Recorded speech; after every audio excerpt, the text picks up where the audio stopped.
fala muito bem e a gente tenta aprender um pouquinho aqui com ela, né? Bom, primeiramente eu gostaria de agradecer a presença de todos. Eu fico lisonjeado de estar aqui nesse lugar que eu acho que eu passei minha vida ouvindo falar de GEPAS, estando aqui com a minha avó. A minha vida está muito correlacionada ao GEPAS, é uma satisfação enorme estar trazendo um pouquinho da minha experiência aqui para vocês hoje e principalmente tentar plantar uma sementinha aí na cabeça de vocês. Se eu conseguir fazer isso com uma pessoa que está nesse auditório, eu já considero minha missão cumprida aqui hoje, tá bom? Mas vamos lá, vamos começar a falar um pouquinho de finanças. É um assunto chato para alguns, legal para outros, e eu vou tentar trazer aqui um pouquinho de cor para essa apresentação. Bom, antes da gente começar, deixa eu só apresentar a nossa empresa. Nós temos uma consultoria financeira focada em fusões e aquisições. O principal foco do nosso escritório é venda e compra de empresas. Recentemente, aqui na área de vocês, a gente fez 2 transações.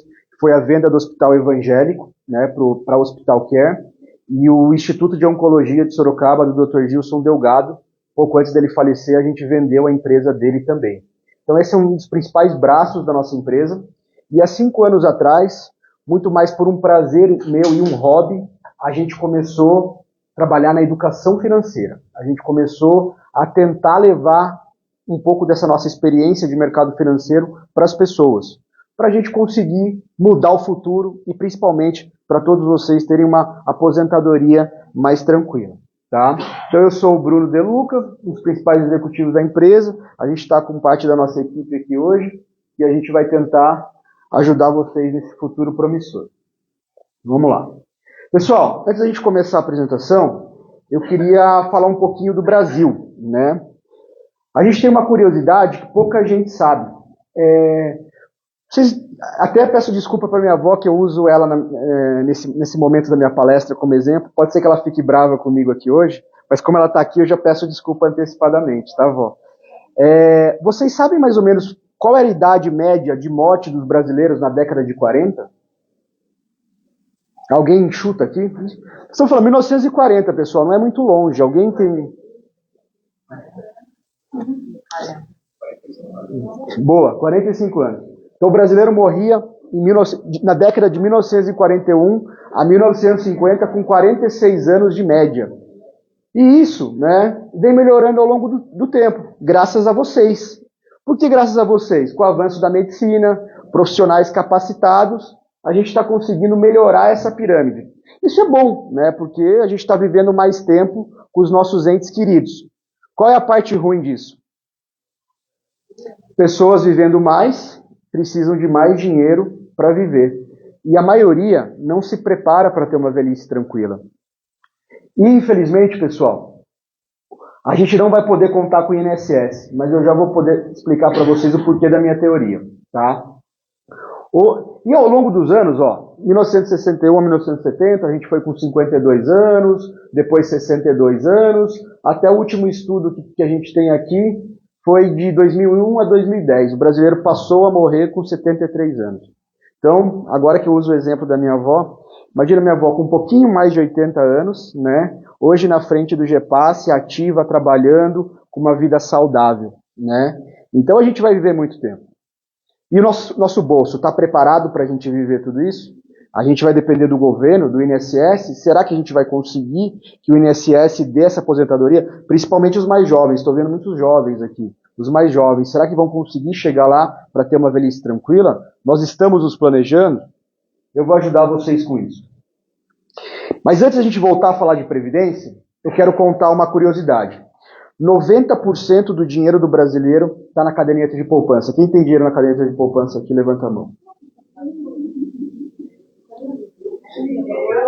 Isso é bom ou ruim, né? Não sei se estão investindo correto ou não estão conseguindo guardar dinheiro, né? Mas vamos lá. Tá bom, mas assim, 90% do dinheiro dos brasileiros que estão aplicados está na caderneta de poupança. E a notícia não é boa para quem tem dinheiro na poupança, sabe? Porque vocês perdem dinheiro.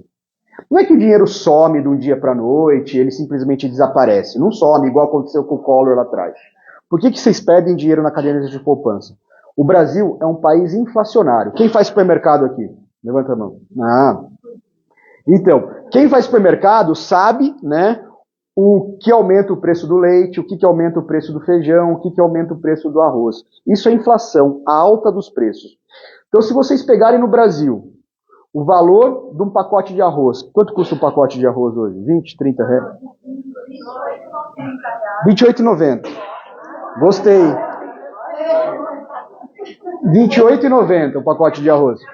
Se eu pegar o R$28,90 hoje e colocar na caderneta de poupança, daqui a um ano eu não compro mais um pacote de arroz. Porque o preço dos alimentos sobem tanto que o nosso dinheiro não corrige. Por isso que vocês perdem poder de compra. Então, se lá no começo do Plano Real eu tivesse pego R$100 e colocasse embaixo do colchão, hoje eu não compraria quase nada mais com esses R$100. Lá em 93, com R$100 eu enchi um carrinho de supermercado. Hoje, com R$100 eu não encho nem aquela cestinha pequenininha mais. Está muito caro fazer compra. Então, a gente tem que proteger o nosso dinheiro disso e, principalmente, se a gente quer ter uma velhice tranquila, aplicar de forma correta. Tá bom? Vamos lá. Voltando agora para um exemplo da Previdência. Né? Quem aqui contribui para o INSS? Imagino que todos, né? Vocês são obrigados, vocês não têm escolha, né? Mas vamos lá. O INSS, eu fiz uma simulação aqui para trazer uma curiosidade para vocês. Se vocês contribuírem ao longo de 35 anos para o INSS, uma contribuição média de R$295, lá no final, vocês não vão ter construído nenhum patrimônio. Vocês vão ter zero de patrimônio. O que o governo garante para vocês?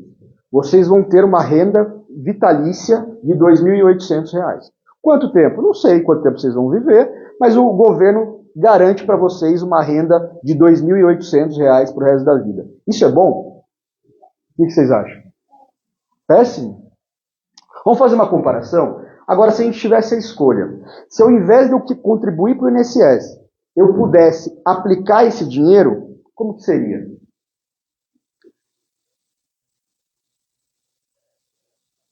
Se eu investir R$295 por mês, e não é na poupança, é investir bem, tá, pessoal? Depois a gente vai conversar sobre investir bem. Ao final dos 35 anos, eu vou ter um patrimônio de 1.610.000. E eu estou falando de um investimento bem conservador. Nada de arrojado, não estou falando de criptomoedas, vocês já devem ter ouvido. Estou falando de investimento conservador. Investimento bom conservador. Você vai ter gerado um patrimônio de 1.610.000. E aí, com esse dinheiro hoje, ele consegue te dar uma renda passiva, uma renda mensal de R$15.000 por mês, sem mexer no seu dinheiro. Você pode deixar o seu dinheiro parado lá, aplicado, te gera uma renda de 15 mil e você ainda tem um patrimônio de 1.610.000. Isso nós estamos falando do mesmo valor de contribuição do INSS. Aí eu pergunto para vocês, qual que é melhor, INSS ou investir? Investir, né? E vocês podem ver, pessoal, para a gente construir um patrimônio desse, a gente não precisa poupar muito por mês. Nós estamos falando aqui de R$300 aproximadamente por mês, R$10 por dia. Será que a gente não consegue guardar R$10 por dia? A gente não gasta com besteira R$10 por dia? Né? Aquele sorvetinho, um cafezinho a mais que a gente acaba tomando que não precisava, não dava para economizar esses R$10? Enfim, nós vamos conversar sobre isso daqui a pouco também. Eu vou trazer uma curiosidade. Aqui no Brasil, um dos motivos que eu estou aqui hoje é trazer um pouquinho de educação financeira para vocês. Nos Estados Unidos, que é um país já desenvolvido, as pessoas têm um hábito de investir desde pequeno e os pais têm esse hábito. Aqui no Brasil, quem tem filho aqui? Algum de vocês já falou, deixa eu colocar um pouquinho de dinheiro na poupança para o meu filho, poupança, né, onde o brasileiro adora, para lá na frente ele ter uma faculdade. Lá nos Estados Unidos, sabe o que o pai faz? O pai compra uma ação de uma empresa para o filho todo mês. Ele vai lá todo mês e fala, vou comprar uma ação da Apple. Quem conhece a Apple aqui?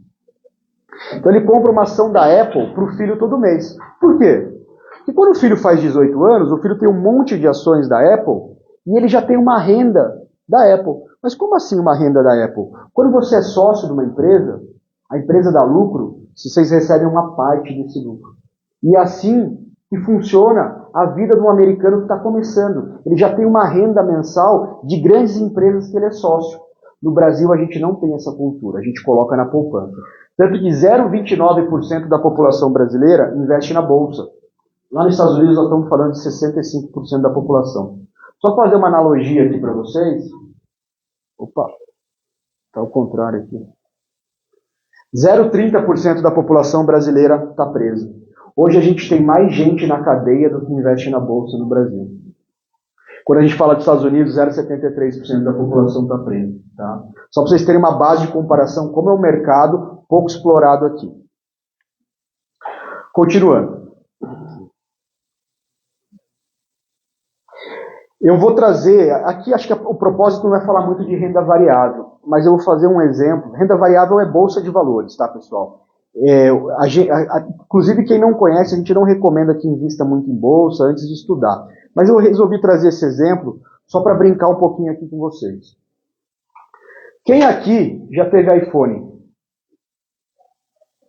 Em 2016. Um iPhone 6. Como que é seu nome? Como? Desculpa. Vamos lá. Ela teve um iPhone, né, lá em 2015. O iPhone custava nessa faixa aqui, ó, R$4.500. Tá? Um iPhone custava R$4.500. Se ao invés, e ela foi lá, comprou o iPhone dela, toda feliz, né? Você tem esse iPhone até hoje ou já vendeu, já quebrou? Tem outro, né? Então vamos lá. Esse iPhone, né, era um iPhone 6 na época, lançamento, top de linha de celular. Ele custava, na época, R$2.599. Em 2021, esse iPhone já não valia mais nada, porque ele vai desvalorizando. Ele passou a custar R$500. Se ela fosse vender esse iPhone no Mercado Livre, na internet, ela ia vender por R$500.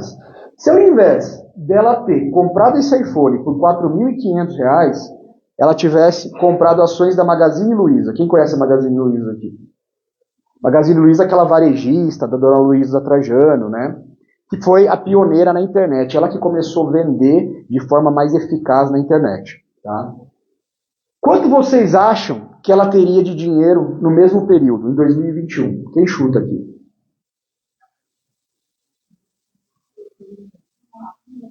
R$30 mil? Quem falou 30 mil? Mais alguém quer chutar? 60 mil? Legal. Então os 4 mil você acha que teria virado 60 mil? E você 30 mil? Vamos ver quem chegou mais perto? 2.100.000. Esse seria o valor que ela teria se ao invés de comprar um iPhone, ela tivesse investido nas ações da Magazine Luiza.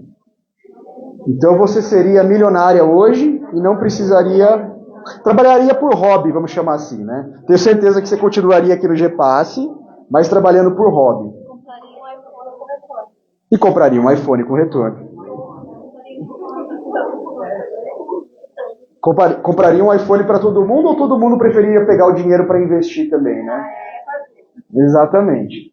Então, pessoal, é um exemplo meio absurdo que a gente traz aqui, né? Mas só para vocês terem uma ideia que às vezes o custo de oportunidade, aquele dinheiro que a gente está gastando hoje, ele bem aplicado ou aplicado num ativo correto, ele pode trazer muito benefício. Estou falando para todo mundo vender um celular e comprar ação da Magazine Luiza ou de outra empresa, tá? Mas é só um exemplo para mexer um pouquinho com a cabeça de vocês quando a gente fala de investimento. Vamos lá?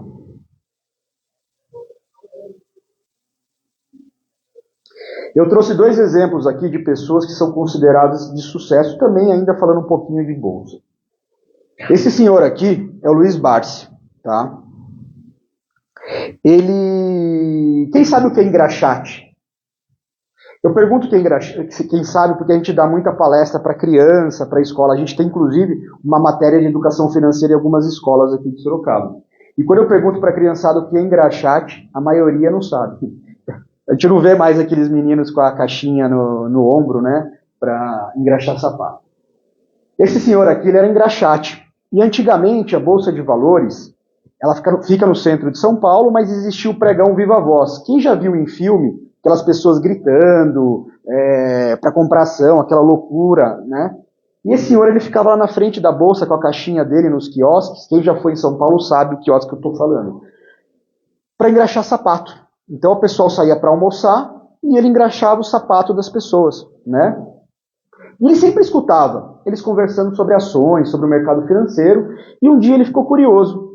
Ele falou, viu, me explica como que esse negócio de ação aí, que vocês estão falando, como que funciona, eu vejo vocês falando que vocês ganham dinheiro com isso, me conta um pouquinho. O cara falou, ó, você pode ir lá e ficar sócio de uma empresa. Simplesmente você compra uma ação de uma empresa e você vira sócio dessa empresa. Ele falou, mas eu, Engraxate, você pode comprar uma ação da empresa. Ele falou, deixa eu testar esse negócio. Ele foi lá e perguntou para o cara, me dá uma recomendação. Que empresa eu compro? Quero virar sócio de uma empresa. Tem um pouquinho de dinheiro aqui de moedinha, quero comprar. O cara falou, ó, qual que você acha que é a primeira empresa do Brasil? Quem sabe aqui qual é a primeira empresa do Brasil? Banco do Brasil. O CNPJ do Banco do Brasil é o 0000/01, fundada por Dom João VI. Tá? Então o Banco do Brasil foi a primeira empresa do Brasil. O cara falou, ó, o Banco do Brasil já passou por gripe espanhola, 2 guerras mundiais, toda a reserva do governo está lá, isso na década de 70, tá, pessoal? Só para contextualizar, na década de 70. Então, ó, o Banco do Brasil já passou por diversas crises e é uma instituição sólida e está lá até hoje. Recomendo que você compre ações do Banco do Brasil. Tá bom. Ele foi lá e comprou sua primeira ação do Banco do Brasil. Ele pagou 60 centavos na época. Tá? Aí, legal. Passou um ano, caiu um dinheiro na conta dele. 30 centavos caiu na conta dele, um depósito. Ué, o que é esse negócio aqui que caiu na minha conta? Ele foi lá para os meninos da bolsa e perguntou, o que é esse dinheiro que caiu na minha conta? O cara falou, você não é sócio do Banco do Brasil? O Banco do Brasil deu lucro, você tem um direito a uma parte desse lucro. Ele falou, nossa, que legal, quero mais ações do Banco do Brasil. Então ele juntou mais um dinheirinho, comprou mais uma ação, pegou esse par que a gente chama de dividendos que ele recebeu e comprou mais ações do Banco do Brasil. E desde então, ele nunca vendeu uma ação, ele só comprou ação. Hoje ele é a pessoa do Brasil que tem mais dinheiro na Bolsa de Valores. O patrimônio dele está estimado em 4 bilhões de reais. O ano passado, no imposto de renda dele, por dia de dividendos, que é esse dinheiro que a empresa paga para a gente da parte do lucro, ele recebeu 1,1 milhão. Por dia, tá? Sem fazer nada, só sem vender nenhuma ação. Então é um cara, você fala assim, perdeu dinheiro na bolsa. Quando a bolsa cai, igual aconteceu no Covid, ele adora, porque ele consegue comprar mais ações. E a grande preocupação dele é o quê? Receber dividendos. Essa renda passiva. Então assim, gente, por que eu trouxe esse exemplo para vocês? Esse aqui é um cara que veio do nada, não tinha pais ricos, não tinha educação, e ele simplesmente despertou no interesse do dinheiro trabalhar para ele e começou a gerar um patrimônio. Tá? Esse é o Luiz Barsi, e uma curiosidade sobre ele também. Até hoje, ele vai trabalhar de metrô. Com esse dinheiro todo, ele tem um carro 2011, 2010, e ele vai trabalhar de metrô. Né? Então, se você estiver no metrô de São Paulo, pode ser que você encontre esse senhor. Ele é super discreto, ninguém conhece ele, mas ele é solteiro? Acho que não.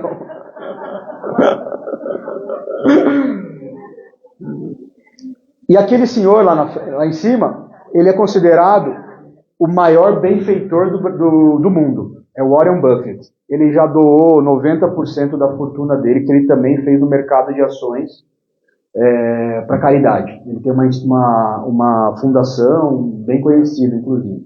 E o Warren Buffett, ele começou vendendo Coca-Cola de porta em porta. Então ele ia lá no distribuidor, comprava as garrafinhas de Coca-Cola, ia lá na porta, vendia, e foi ganhando dinheiro, aí ele comprou uma lojinha, depois ele comprou uma distribuidora, foi crescendo. Hoje ele é o maior acionista da Coca-Cola. Tá? Então é mais um caso aí de pessoas que tiveram sucesso. Pessoal, alguma dúvida? Alguém quer fazer algum... Aqui é um negócio muito interativo. Se vocês quiserem levantar a mão, fazer alguma pergunta, fique à vontade, tá?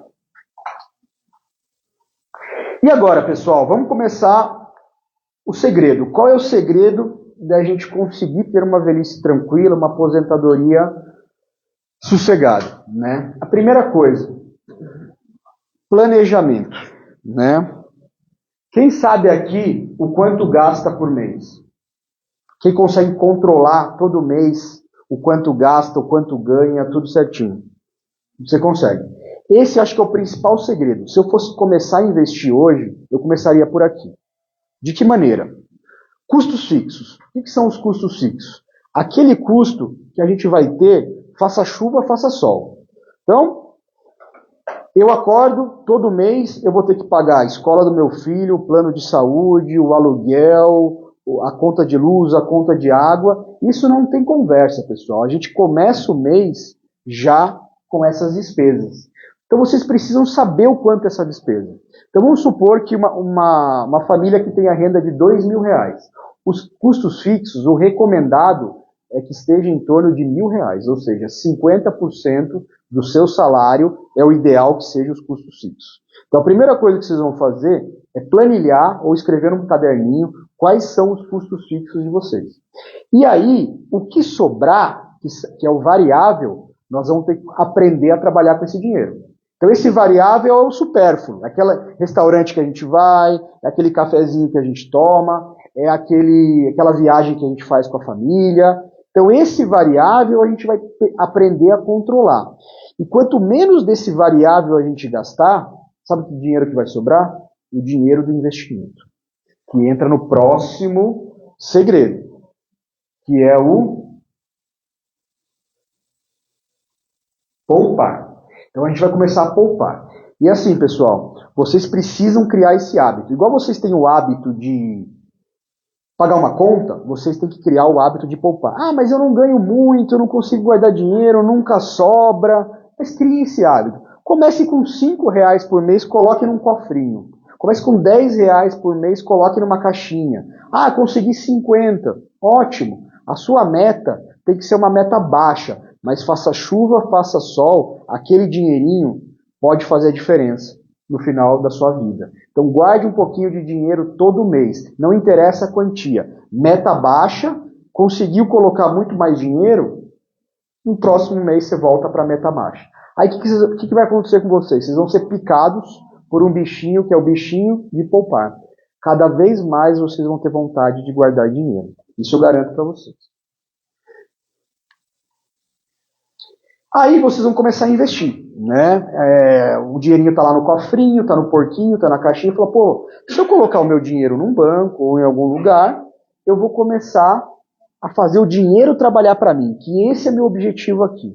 Eu quero que vocês cheguem lá na frente e o dinheiro de vocês comecem a dar tranquilidade. O dinheiro gere renda para vocês. Igual o Warren Buffett fez, eu quero que vocês façam isso também. Vocês vão começar com um investimento conservador, assistindo os vídeos no YouTube. Se quiser seguir o nosso canal no Instagram, depois eu vou deixar. Tem várias dicas para investidores iniciantes. Então, vocês vão começar a estudar um pouquinho sobre o mercado financeiro. Por quê? O mercado financeiro é um negócio novo que vocês estão começando na vida de vocês. Vocês estão abrindo um negócio. Que negócio é esse? Fazer o dinheiro trabalhar para vocês. Tá bom?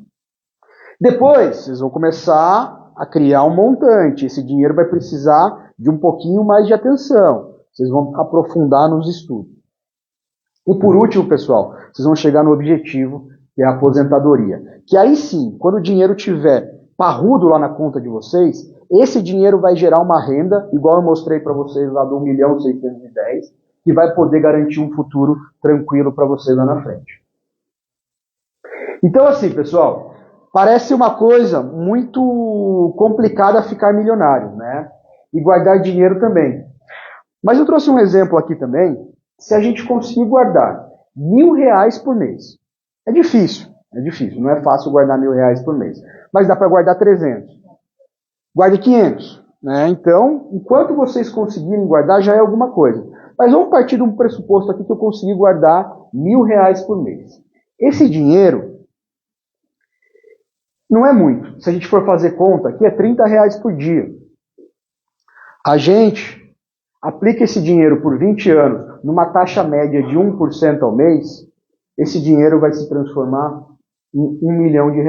Vocês vão virar milionário. Mas, Bruno, R$ 1.000 por mês é muito para mim. 300 dá? 100 dá? Se você guardar R$ 500 por mês, daqui 20 anos, vocês vão ter 500 mil. Se vocês guardarem R$ 300 por mês, daqui 20 anos, vocês vão ter 300 mil. E esse dinheiro, se você olhar aqui, ó, os R$ 1.000 por mês, por 20 anos, eu economizei 240 mil. Como que eu chego nesse 1 milhão? Os 760 mil é os juros que o dinheiro trabalhou para vocês ao longo desses anos. Então, quanto mais cedo, eu vejo muitos jovens aqui, quanto mais cedo vocês conseguirem começar a guardar dinheiro, É muito importante. E quando a gente fala isso, a gente fala de filhos também. Eu vi que muitos de vocês têm filho. Hoje em dia, o custo para criar uma criança está muito caro, né? Vocês sabem que a maior parte das nossas despesas que temos filhos vai para as crianças, né? Saúde, educação, lazer, alimentação, tudo é muito caro. Só que assim, os nossos filhos precisam da gente. Eles dependem da gente. Então a gente precisa garantir um futuro para eles. A gente precisa proporcionar uma educação de qualidade para eles lá na frente, uma faculdade. Se um filho nosso quiser fazer uma faculdade de medicina, alguém tem ideia quanto custa uma faculdade de medicina aqui hoje? Quanto? 10 a 14 mil uma faculdade de medicina. Só uma faculdade de medicina, né? Vamos contar que nossos filhos vão ser bons alunos, né? E vai passar numa faculdade pública. Mas mesmo assim, se ele passar numa faculdade pública, a gente vai ter despesa com moradia, com transporte, com alimentação. Então, assim, imagina que orgulho para nós, nosso filho passando numa faculdade pública de medicina e a gente não ter condições de proporcionar isso para ele. Então, pessoal, começar agora, né? Quem tem filho pequeno ou filho adolescente, dá tempo, nunca é tarde para começar. A gente consegue guardar um pouquinho de dinheiro. E tudo isso começa com um hábito. O hábito de guardar R$10 por mês, o hábito de guardar R$20 por mês, quando vocês perceberem, vocês vão estar guardando 500, 600, 700. Semana passada, a gente já atendeu na nossa empresa, em mentoria presencial, mais de 600 pessoas. E encontrei uma senhora no shopping semana passada, eu fui almoçar com a minha família, e ela virou para mim e falou: Bruno, o que você fez comigo? Antigamente eu vinha no shopping, eu olhava um óculos, eu queria comprar. Hoje eu não consigo mais comprar nada. Por quê? Porque eu vejo o meu dinheiro rendendo. Eu só gasto metade da renda que o meu dinheiro me proporciona. Entendeu? Então ela conseguiu chegar nesse ponto. Então assim, pessoal,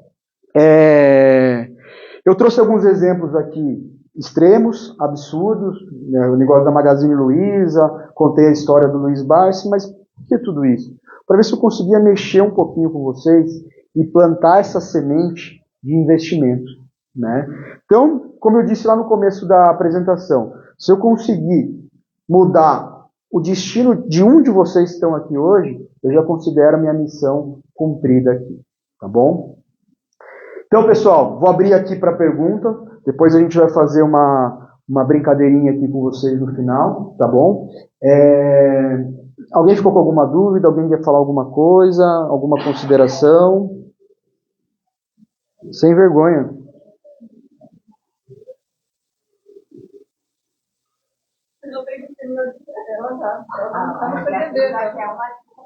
Aonde eu invisto?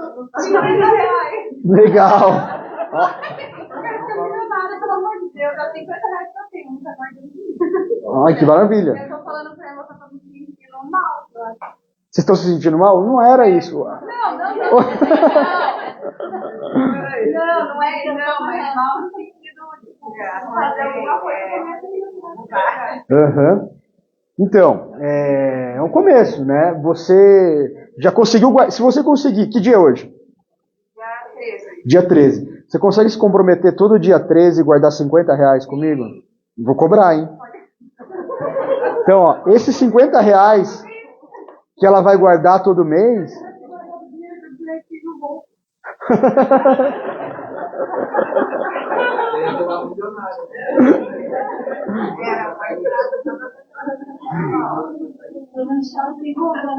Não, mas isso não se culpe, não se culpe. Isso é uma coisa cultural que a gente não tem. E assim, infelizmente, você é nova ainda, o INSS, no meu ponto de vista, está fadado ao fracasso.